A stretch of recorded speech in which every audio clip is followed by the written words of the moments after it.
Hai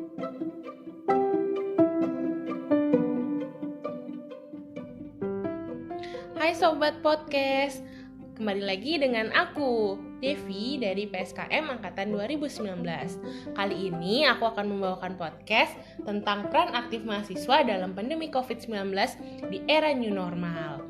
Kali ini aku gak sendiri nih, ada dua teman aku yang akan mendampingiku. Yang pertama ada Pute. Hai Pute. Halo, jadi aku Pute, aku juga dari PSKM 2019. Dan ada satu lagi nih teman kita yang mau ngomongin tentang COVID ini, yaitu Aida. Hai, kenalin nih, nama aku Aida, aku juga dari PSKM Angkatan 2019.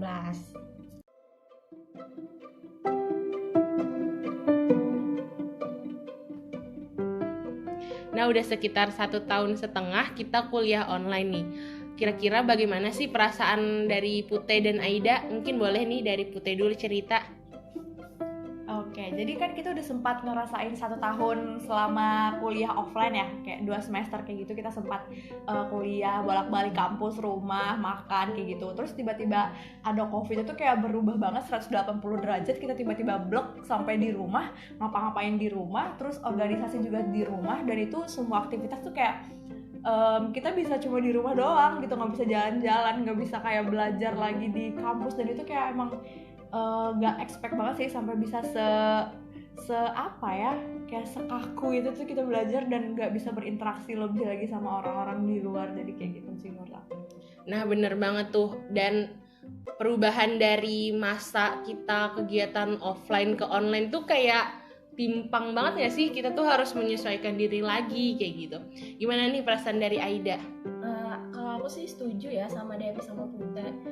Kita kan udah pernah ngerasain tuh gimana rasanya kuliah offline, ketemu teman-teman bareng, terus belajarnya juga secara tatap muka langsung dengan dosen. Terus tiba-tiba kita disuruh gitu untuk melakukan pembelajaran online di rumah sendiri, kan rada-rada sumpek gitu kan, udah capek juga sih, kayak gitu sih kalau dari aku. Bener banget, apalagi dari segi beban yang dirasa gitu kan ya, udah beban fisik, beban mental, dan itu tuh yang bikin kita kadang moodnya naik turun dan harus bisa ngatasin itu, ya nggak sih Pute? Iya bener banget sih, kayak mental sih yang bener-bener di push banget waktu COVID ini. Dan aku ngerasa kayak lagi down banget tuh waktu awal-awal COVID terjadi gitu loh.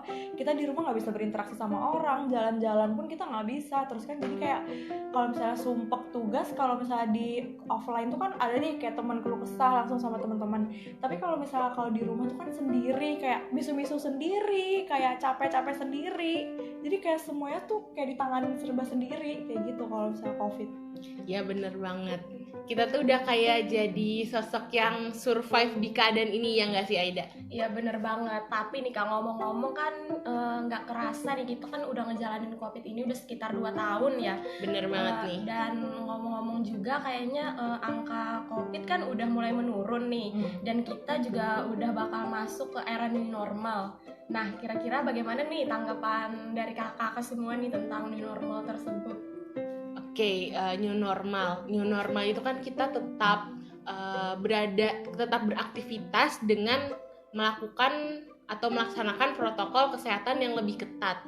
Jadi ibaratnya tuh kita hidup berdampingan dengan COVID gitu, ya nggak sih Pute? Iya bener banget sih, kayak emang udah ada di samping kita gitu kan. COVID tuh kayak udah kayak jadi jiwa kita kayak gitu. Kayak udah biasa aja gitu. Iya, nggak sih? Iya bener banget nih. Dan kayaknya mungkin tahun depan kita udah mulai kuliah offline lagi nih, karena angka COVID di Banjarbaru sendiri udah mulai agak melandai kan ya, benar tidak ada? Benar sih Kak, tapi nih ngomong-ngomong, kita kan sebagai mahasiswa nih Kak, yang mana mahasiswa itu sendiri kan dituntut untuk menjadi agent of change gitu, dalam berperan aktif gitu ya, untuk Betul banget nih, untuk mengurangi Agent of COVID. change. Bagaimana nih dari Kak Putih sendiri nih? Berarti kayak mahasiswa sebagai agent of change. Oke. Karena berhubung kita dari mahasiswa kesehatan masyarakat yang lebih mengedepankan yang namanya preventif ya. Berarti kayak lebih Betul mencegah sekali. dan yang emang udah digembor-gemborkan banget dari awal pandemi itu kayak pakai masker, cuci tangan, itu kan salah satu cara buat mencegah yang namanya COVID ini. Jadi itu sih sebagai mahasiswa kita juga harus sebagai contoh nih, apalagi kan kita mahasiswa kesehatan, sebagai contoh dalam menerapkan hal-hal kecil seperti itu tadi, kayak cuci tangan, terus pakai masker, terus kayak menghindari kerumunan. Nah itu tuh kayak peran kita sebagai mahasiswa tuh sebagai contoh itu yang emang bener-bener mesti diterapin kayak gitu loh. Menurut aku kayak gitu sih. Terus ya Kira-kira nih peran kita tuh yang bisa dilaksanain biar new normal ini kayak gimana sih menurut Kak Putih sendiri?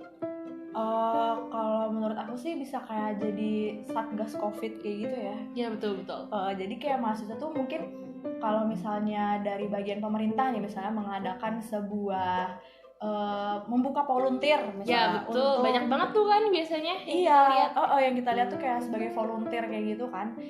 Misalnya mau bagian-bagian masker nih, atau kalau misalnya kayak mau jadi tenaga lebih kalau bisa buat di rumah sakit kan sekarang kayak gitu kan. Ya apalagi ada vaksin kan ya. Iya, Nah itu vaksin biasanya ya. banyak jadi volunteer untuk membantu nakes-nakesnya. Iya, apalagi kan nakes-nakes juga pada tumbang. Terus tuh juga aku sering lihat sekarang kan dengan seiringnya COVID kayak kesehatan mental itu lagi digembor-gemborkan banget juga kan. Nah itu kan para komunitas-komunitas yang mental health juga membuka volunteer kayak gitu Betul kan. sekali, bener Nah, banget, bener itu. banget nih.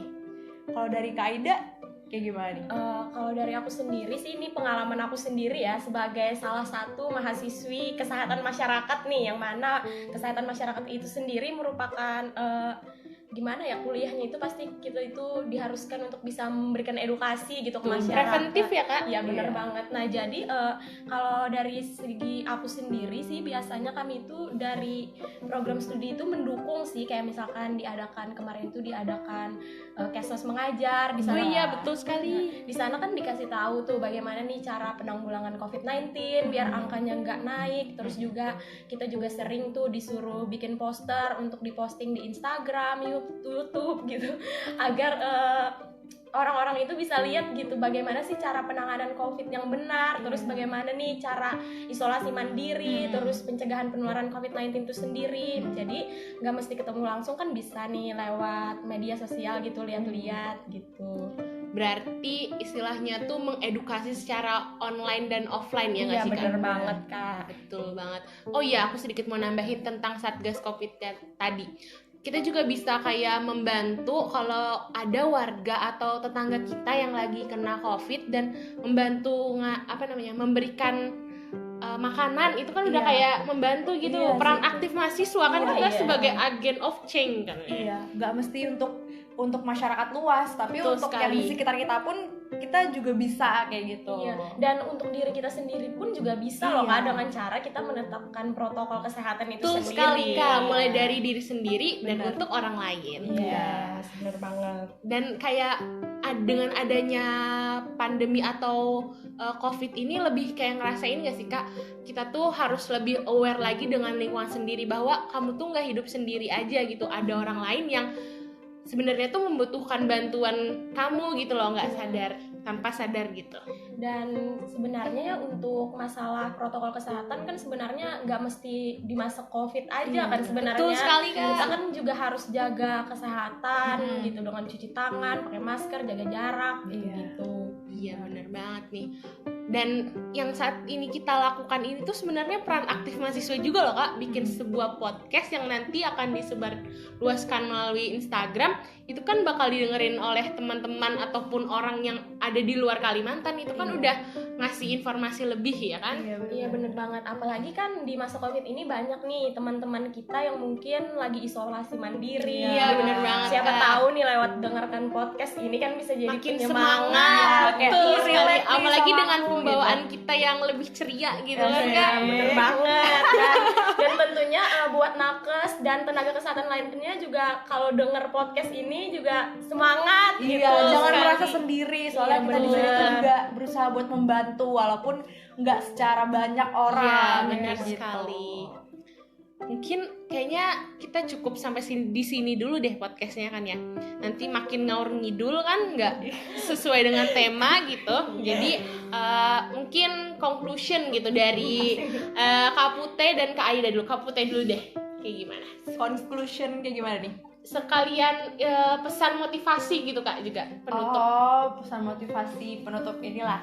Oke, jadi buat kita semua yang emang lagi berada di fase yang pandemi ini tuh kayak kita jangan lihat dari sisi negatifnya aja gitu loh, kita lihat dari sisi positifnya, yaitu kayak bisa ngobrol di rumah, terus kita juga bisa lebih meningkatkan kesadaran kita dalam hal kesehatan, dalam hal bermasker, apapun kayak mencuci tangan, walaupun nanti pandemi udah kelar pun jangan berhenti buat cuci tangan kayak gitu kan. Betul itu banget. emang kunci dari segala Karena udah kuncinya. jadi habit juga kan Iya. nanti itu bakal Selama 1,5 tahun ya kita COVID. kurang lebih. Kurang Iya, itu kan pasti membentuk sebuah kebiasaan yang Betul sekali. seharusnya bisa dilanjutin lagi buat kedepannya kan, menurutku itu sih. Oke, dari Kak Aida sendiri nih. Kalau Kak Punta kan tadi mungkin lebih menyinggung untuk seluruh masyarakat Iya. kan. Kalau Iya, aku benar. mungkin aku akan sedikit menyinggung tentang mahasiswa-mahasiswa nih. Oke, boleh sekali Kan Kak. gitu kan. Jadi kalau bagi aku nih buat para mahasiswa apalagi kan nanti memasuki era new normal, kita sebagai mahasiswa itu patut untuk memberikan contoh yang baik lah Betul seperti itu sekali. untuk masyarakat. Dimulai dari diri kita sendiri dulu yang menaati protokol kesehatan dan lain-lain, kemudian dilanjutkan oleh orang-orang terdekat. Dan untuk mahasiswa juga jangan patah semangat gitu loh dalam belajar Betul dan sekali. lain-lain. Walaupun makin lebih berat gitu kan Kak, tapi ya semua pasti bakal terlalui Amin, gitu. amin, pasti. Oke, dari kita bertiga mungkin itu aja yang bisa disampaikan. Terus semangat, semua ini bakal terlalui kalau kita saling kompak, karena pasti akan ada akhirnya gitu kan. Oke, itu aja dari kami. Sampai bertemu di podcast selanjutnya. Bye.